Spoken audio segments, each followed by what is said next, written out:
السلام علیکم ورحمۃ اللہ وبرکاتہ. الحمدللہ رب العالمین والصلاة والسلام علی نبینا محمد وعلی آلہ وصحبہ اجمعین ومن تبعهم بإحسان إلی یوم الدین. اعوذ باللہ السمیع العلیم من الشیطان الرجیم من ہمزہ ونفخہ ونفثہ. بسم اللہ الرحمن الرحیم. والعصر ان الانسان لفی خسر إلا الذين آمنوا وعملوا الصالحات وتواصوا بالحق وتواصوا بالصبر. سب سے پہلے ہر طرح کی حمد و ثنا، تعریف اور توصیف اللہ رب العزت کے لیے لائق اور زیبا ہے، جس نے اس دنیا میں ہم کو اپنی عبادت کے لیے پیدا کیا ہے. دنیا میں سارے مذاہب کے لوگ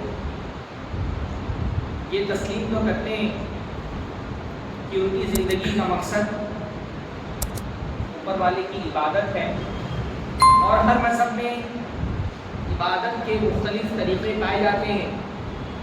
لیکن اسلام میں عبادت کا جو کانسیپٹ ہے وہ دنیا کے دوسرے مذاہب سے بہت الگ ہے. ہر مذہب عبادت گزاری کے لیے یہ شرط لگاتا ہے کہ عبادت گزار دنیا سے خود کو کاٹ لے، سنیاس لے لے، جوگی بن جائے، کہیں جنگلوں میں جا کر کے یا پہاڑوں کی چوٹی پہ جا کر کے یا غار میں جا کر کے وہیں دنیا سے خود کو کاٹ کر کے اللہ کی عبادت میں لگا رہے، تبھی وہ اللہ کو خوش کر سکتا ہے نا. ہر مذہب میں عبادت کا ہی تصور ہے. ہمارا دین ہم کو اللہ سے قریب ہونے کے لیے دنیا سے خود کو کاٹنے کی شرط نہیں لگاتا کہ ہم دنیا سے خود کو کاٹ لیں گے تو ہی اللہ کے قریب ہو سکتے ہیں، بلکہ ہمارا دین تو ہم کو یہ بتاتا ہے کہ اللہ کو ڈھونڈنا ہے تو اللہ کے بندوں میں ڈھونڈو. اللہ سے قریب ہونا ہے تو خود کو اللہ کے بندوں سے الگ مت کر لو، بلکہ اللہ کے بندوں میں رہو. اللہ رب العالمین کے بندوں کی خدمت کرو، ان کے ساتھ حسن سلوک کرو. جو بھوکا ہے اس کو کھانا کھلاؤ، جو پیاسا ہے اس کو پانی پلاؤ، جس کے پاس رہنے کے لیے گھر نہیں تو اس کو رہائش فراہم کرو، جو ننگا ہے اس کو کپڑا پہنا دو، یتیم کی پرورش کرو، بیواؤں کی حفاظت کرو، غریبوں کا سہارا بن جاؤ.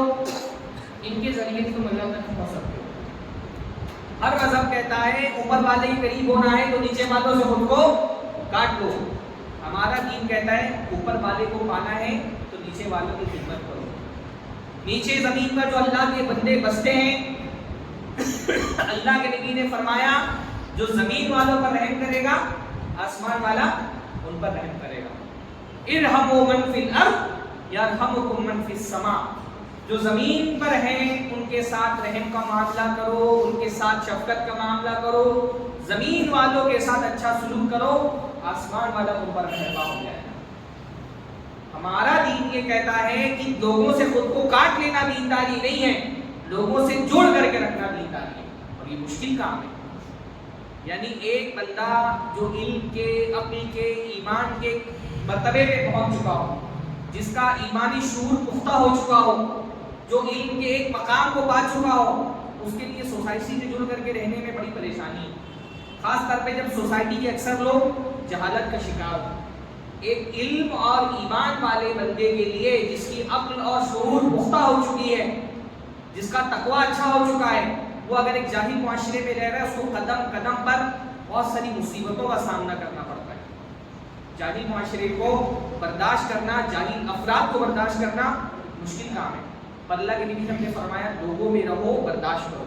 اللہ کے نبی نے فرمایا ایسا مومن جو لوگوں کے بیچ میں رہتا ہے وَيَصْبِرُ عَلَىٰ آذَاهُمْ، اور ان کی مصیبتوں پر صبر کرتا ہے، اس مومن سے بہتر ہے جو خود کو لوگوں سے کاٹ لیتا ہے.